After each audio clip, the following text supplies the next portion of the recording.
The central nervous system. The central nervous system, CNS, is made up of the brain, a part of which is shown in Figure 1, and spinal cord, and is covered with 3 layers of protective coverings called meninges, from the Greek word for membrane. The outermost layer is the dura mater, Latin for hard mother. As the Latin suggests, the primary function for this thick layer is to protect the brain and spinal cord. The dura mater also contains vein-like structures that carry blood from the brain back to the heart. The middle layer is the web-like, arachnoid mater. The last layer is the pia mater, Latin for soft mother, which directly contacts and covers the brain and spinal cord like plastic wrap. The space between the arachnoid and pia maters is filled with cerebrospinal fluid, CSF.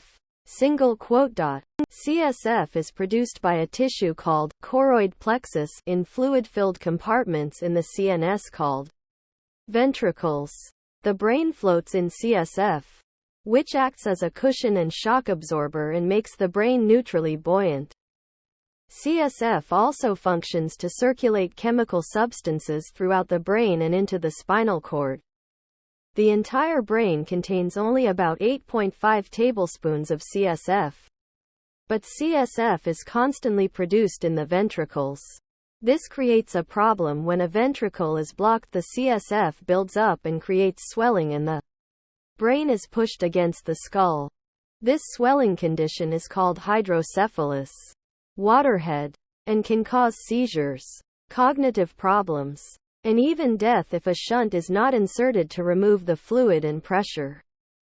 Brain. The brain is the part of the central nervous system that is contained in the cranial cavity of the skull. It includes the cerebral cortex, limbic system, basal ganglia, thalamus, hypothalamus, and cerebellum. There are 3 different ways that a brain can be sectioned in order to view internal structures. A sagittal section cuts the brain left to right, as shown in Figure 4b. A coronal section cuts the brain front to back, as shown in A. And a horizontal section cuts the brain top to bottom. Cerebral cortex. The outermost part of the brain is a thick piece of nervous system tissue called the cerebral cortex, which is folded into hills called gyri, singular, gyrus, and valleys called sulci, singular, sulcus. The cortex is made up of 2 hemispheres, right and left, which are separated by a large sulcus. A thick fiber bundle called the corpus callosum, Latin, tough body, connects the 2 hemispheres and allows information to be passed from one side to the other. Although there are some brain functions that are localized more to one hemisphere than the other, the functions of the 2 hemispheres are largely redundant. In fact, sometimes, very rarely, an entire hemisphere is removed to treat severe epilepsy. While patients do suffer some deficits following the surgery, they can have surprisingly few problems, especially when the surgery is performed on children who have very immature nervous systems. In other surgeries to treat severe epilepsy, the corpus callosum is cut instead of removing an entire hemisphere. This causes a condition called split brain, which gives insights into unique functions of the 2 hemispheres. For example, when an object is presented to patients' left visual field, they may be unable to verbally name the object, and may claim to not have seen an object at all. This is because the visual input from the left visual field crosses and enters the right hemisphere, and cannot then signal to the speech center, which generally is found in the left side of the brain. Remarkably, if a split brain patient is asked to pick up a specific object out of a group of objects with the left hand, the patient will be able to do so but will still be unable to vocally identify it. Each cortical hemisphere contains regions called lobes that are involved in different functions. Scientists use various techniques to determine what brain areas are involved in different functions. They examine patients who have had injuries or diseases that affect specific areas and see how Those areas are related to functional deficits. They also conduct animal studies where they stimulate brain areas and see if there are any behavioral changes. They use a technique called transmagnetic stimulation, TMS, to temporarily deactivate specific parts of the cortex using strong magnets placed outside the head. And they use functional magnetic resonance imaging, fMRI, to look at changes in oxygenated blood flow in particular brain regions that correlate with specific behavioral tasks. These techniques, and others, have given great insight into the functions of different brain regions but have also showed that any given brain area can be involved in more than one behavior or process. And any given behavior or process generally involves neurons in multiple brain areas. That being said, each hemisphere of the mammalian cerebral cortex can be broken down into 4 functionally and spatially defined lobes: frontal, parietal, temporal, and occipital. Figure 4 illustrates these 4 lobes of the human cerebral cortex. The frontal lobe is located at the front of the brain, over the eyes. This lobe contains the olfactory bulb, which processes smells. The frontal lobe also contains the motor cortex, which is important for planning and implementing movement. Areas within the motor cortex map to different muscle groups, and there is some organization to this map, as shown in Figure 5.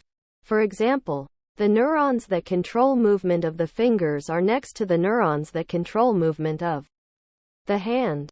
Neurons in the frontal lobe also control cognitive functions like maintaining attention, speech, and decision-making. Studies of humans who have damaged their frontal lobes show that parts of this area are involved in personality, socialization, and assessing risk. The parietal lobe is located at the top of the brain. Neurons in the parietal lobe are involved in speech and also reading. 2 of the parietal lobe's main functions are processing, somatosensation, touch sensations like pressure, pain, heat, cold, and processing, proprioception, the sense of how parts of the body are oriented in space. The parietal lobe contains a somatosensory map of the body similar to the motor cortex. The occipital lobe is located at the back of the brain. It is primarily involved in vision, seeing, recognizing, and identifying the visual world. The temporal lobe is located at the base of the brain by your ears and is primarily involved in processing and interpreting sounds. It also contains the hippocampus, Greek for seahorse, a structure that processes memory formation. The hippocampus is illustrated in Figure 7. The role of the hippocampus in memory was partially determined by studying one famous epileptic patient, who had both sides of his hippocampus removed in an attempt to cure his epilepsy. His seizures went away, but he could no longer form new memories. Although he could remember some facts from before his surgery and could learn new motor tasks. Evolution connection. Cerebral cortex. Compared to other vertebrates, mammals have exceptionally large brains for their body size. An entire alligator's brain, for example, would fill about 1.5 teaspoons. This increase in brain-to-body size ratio is especially pronounced in apes, whales, and dolphins.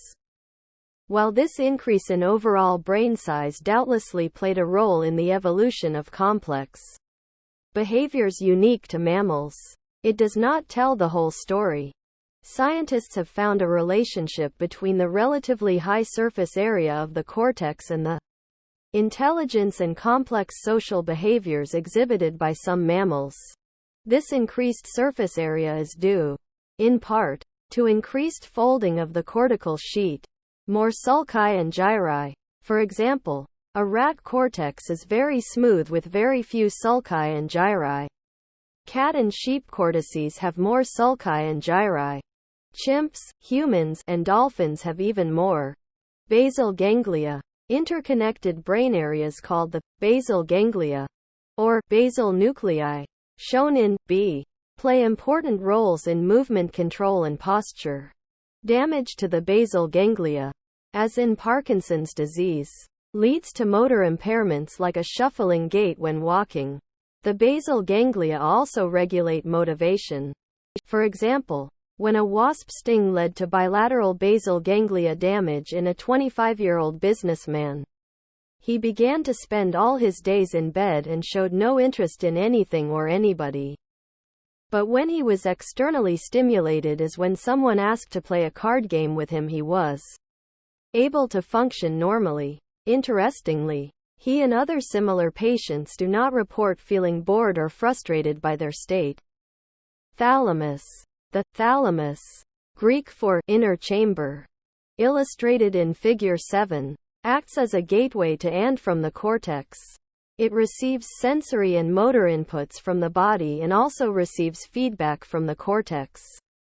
This feedback mechanism can modulate conscious awareness of sensory and motor inputs depending on the attention and arousal state of the animal.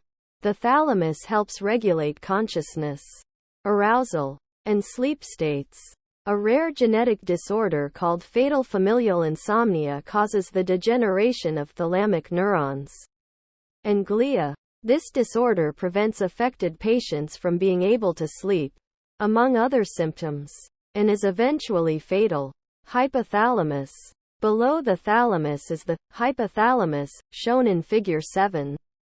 The hypothalamus controls the endocrine system by sending signals to the pituitary gland, a pea-sized endocrine gland that releases several different hormones that affect other glands as well as other cells. This relationship means that the hypothalamus regulates important behaviors that are controlled by these hormones. The hypothalamus is the body's thermostat. It makes sure key functions like food and water intake, energy expenditure, and body temperature are kept at appropriate levels. Neurons within the hypothalamus also regulate circadian rhythms, sometimes called sleep cycles.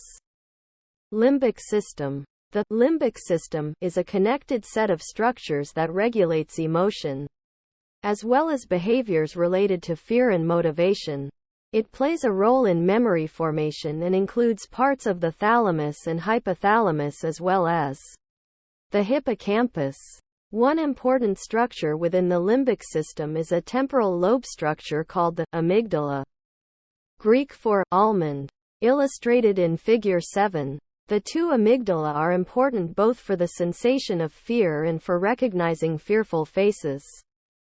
The cingulate gyrus helps regulate emotions and pain.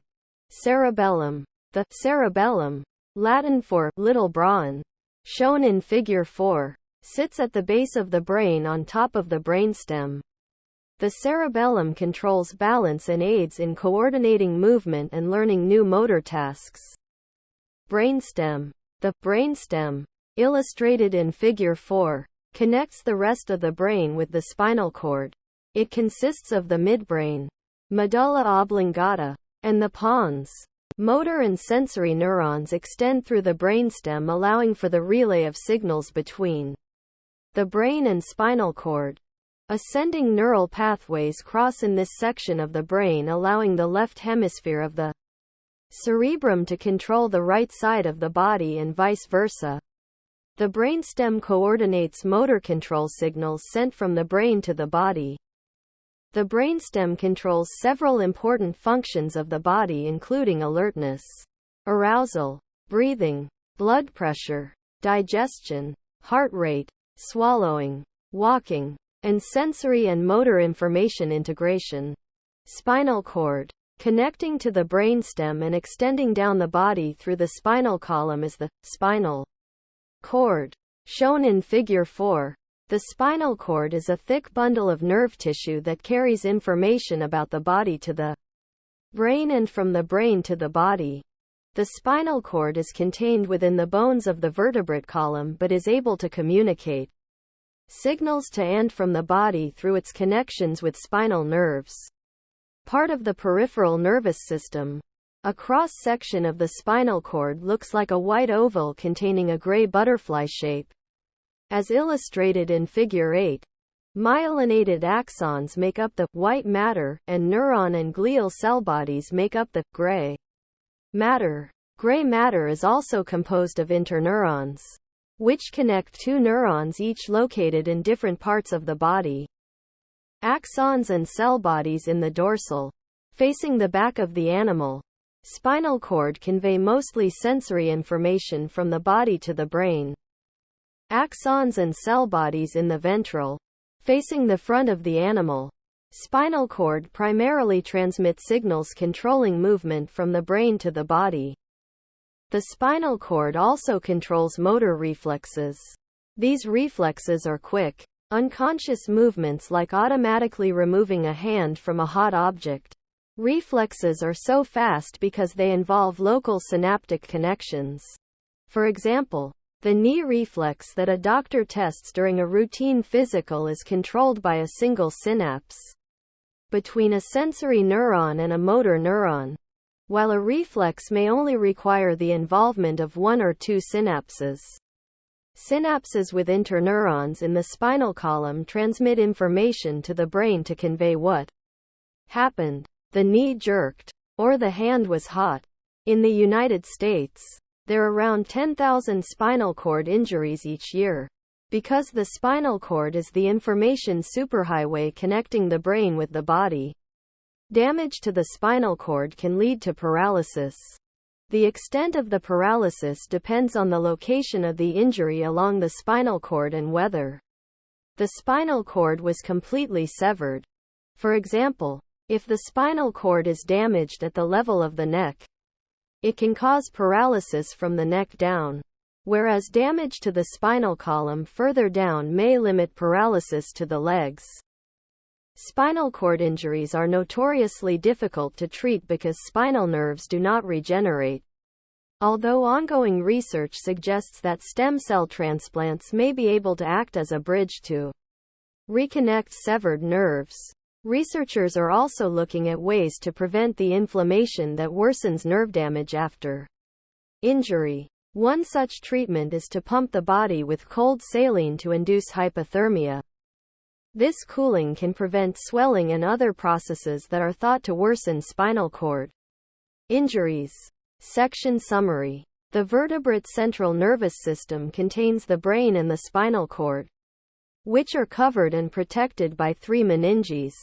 The brain contains structurally and functionally defined regions.